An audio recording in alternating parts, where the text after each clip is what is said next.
freue mich. Er ist Professor Dr. Yunxiang Yan, ursprünglich aus China, jetzt aus den USA. Er ist lange in den USA gewesen. Er ist Professor für Anthropologie an der Universität von Kalifornien, Los Angeles. Und er wird zu uns sprechen zum Thema zwischen Moral und Markt, Chinas Weg in die Moderne.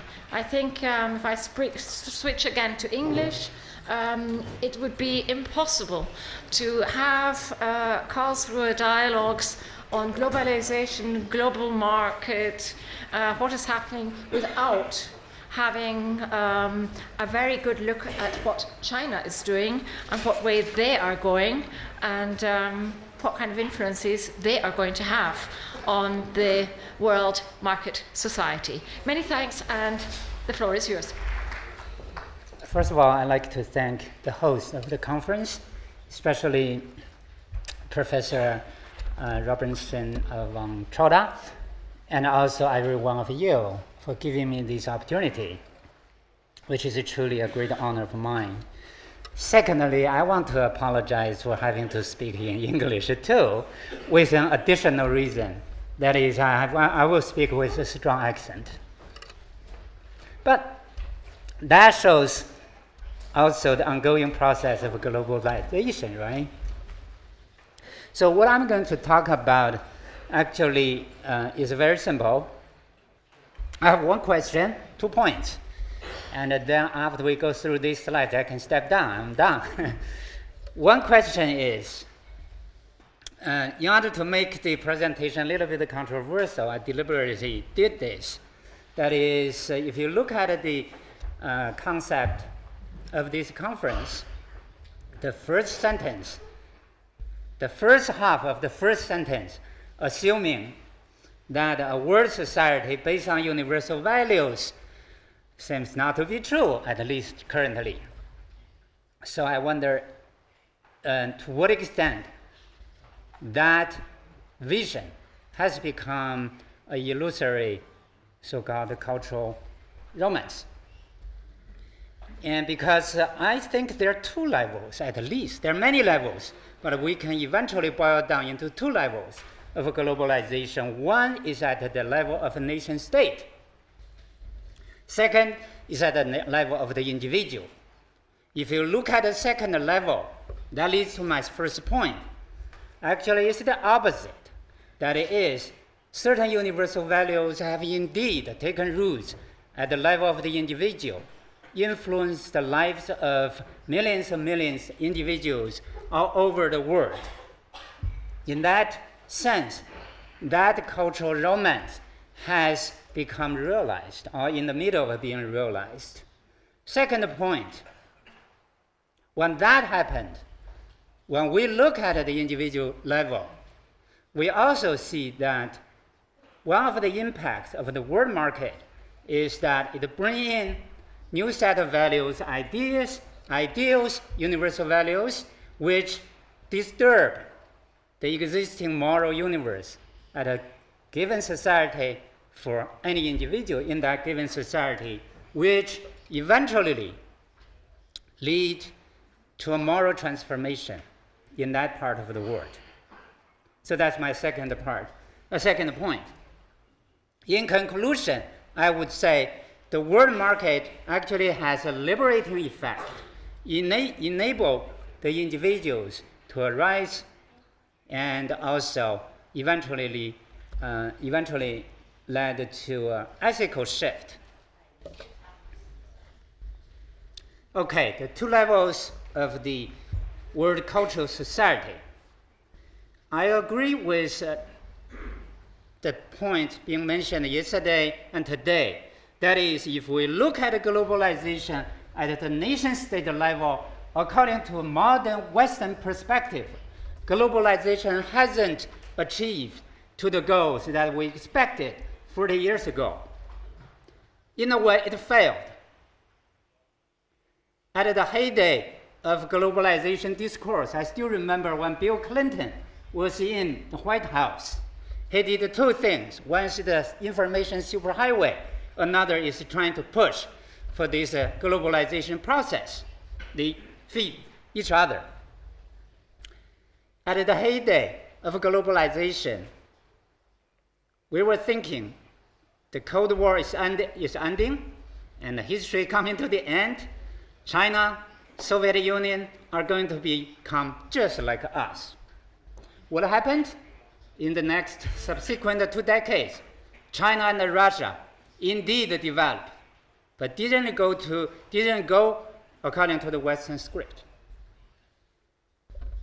So if we measure, again, at the nation-state level, measure globalization with certain standards, such as the close link between market economy and the political democracy, globalization is a failure. However, if we look at the level of the individual, everyday life of ordinary citizens in other parts of the world, I would argue is different. Although political democracy has a long way to go in many parts of the world, and in some part of the world, whether it can eventually going there or not remain questionable. However, some basic values of democratic societies, such as the dignity of the individual, freedom, choice, and even the basic right to happiness, have reached to every corner of the world and are being fully welcomed and embraced by individuals there.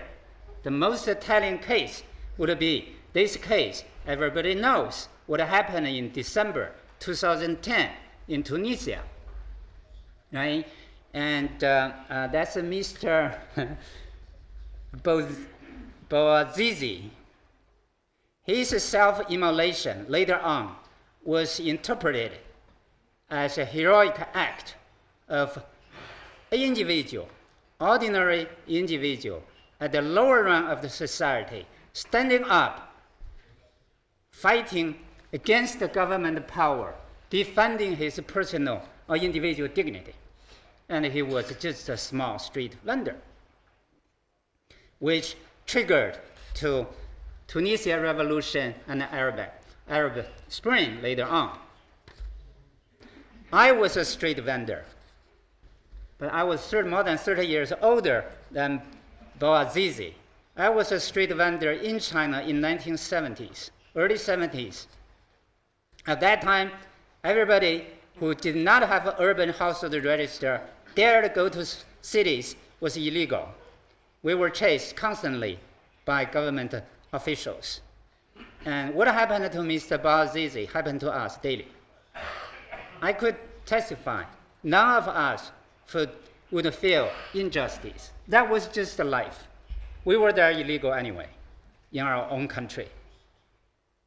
Which means these ideals could change the individual, could change the individual to take different kind of actions once they accept these new universal values. Plus, the information technology revolution helped. Please remember, in the early 70s, there was no cell phone. There was no internet. In China, all the media were tightly controlled by the government. Okay. Therefore, I think how the distinction between the two levels is very important for us in both theoretical and methodological terms, meaning we need to go beyond a methodological nationalism to look at other dimensions, going down to the individual level, going up to a cosmopolitan level, to look at what's happening in the globalization process. Now, that's the two levels, yes. My second point, remember, is the moral transformation being brought out by the introduction of universal values to other parts of the world. Here's, I'm going to go down to the Chinese case. Very quickly, I run these slides, and then in case some details are not covered, we can come back. Basically, China started economic reforms in the late 70s and starting to experiment baby steps of market economy as trivial as a piecework method or bonus, which caused both a strong reaction and also confusion among ordinary Chinese citizens.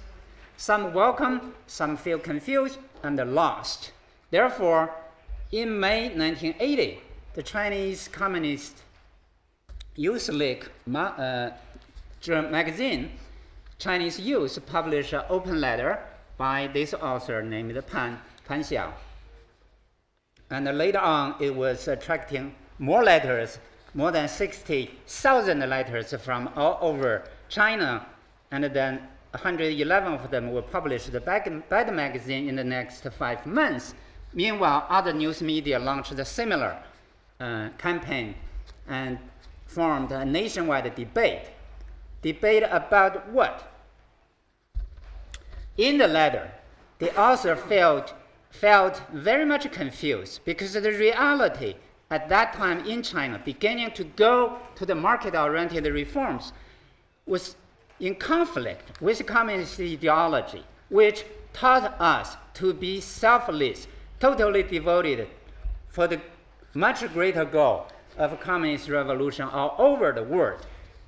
I can testify, I'm much older than I appear to be, by the way. When we were growing up, we were sincerely worried you guys were suffering under corrupt capitalism. We wanted to save you guys. And then, therefore, when Pan realized China is going to go capitalist way, she was worried, and she felt confused. She felt guilty because she, on one hand, she wanted bonus. She calculating her wages. On the other hand, she knew this is not right, morally not right. Therefore, she resorted to ego to trying to save herself. And basically, when the debate started, 2 points. One is how to cope between the gap between reality and ideology, and second is self-interest part of human nature? Is that all right for us to pursue personal interests? Eventually reached to the last conclusion, that is, it is all right. In that case,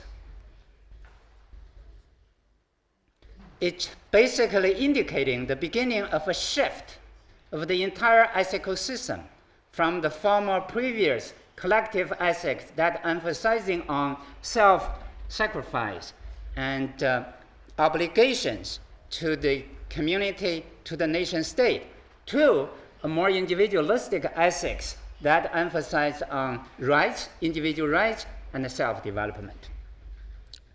Another very interesting indicator was the first rock and roll star, Cui Jian, his very first song with the title, I Have Nothing.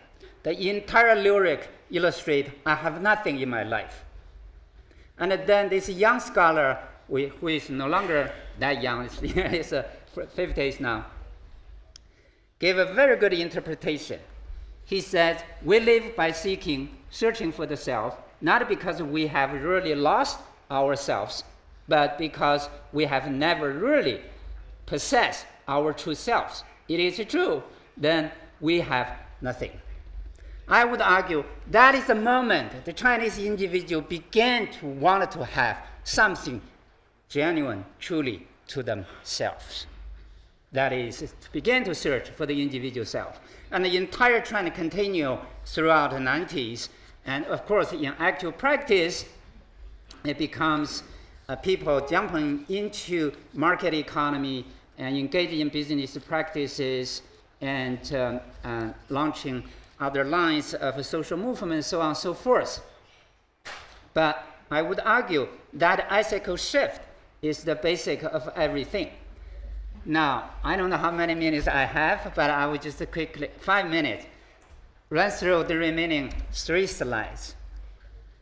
Give you examples of what I mean by this moral or ethical shift, eventually leading to an ongoing process of moral transformation in China. Now, one example is how individuals began to stand up, defending their own rights, either through individual actions as extreme as self-immolation, which happened from time to time in China, or taking a collective form forming a social protest. The numbers I give here at the first bullet point is about collective social protest only. And I think this is based on government statistics, and the minimum threshold is a few hundred people gathered together and cause a serious trouble or disturbing public order. So in 1993, it was about 100 cases. 10 years later, it went up to 70,000. 2 years later, by 2005, the officially reported cases 87,000. After that year, the government stopped reporting. But the number continued to accelerating and increasing, and showing the individuals do. Well, in that case, I think that is also the beginning, the emergence of participatory politics in China, but not through political parties, which would definitely throw you into jail. You have to be unorganized. For instance, people just gathering saying, tonight, we're going to take a walk in the city square. And then thousands of people are walking on the city square. No slogans, no banners, just people are walking. That kind of protest continue going on, and there are also legal litigation cases against government, so on and so forth.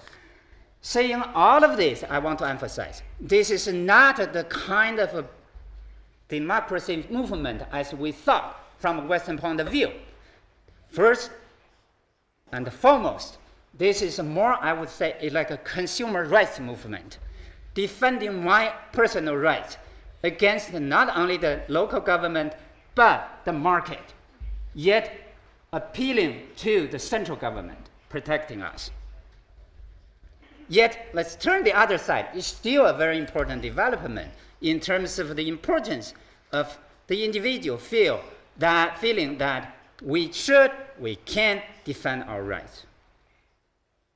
Second case I want to briefly mention is individual charity.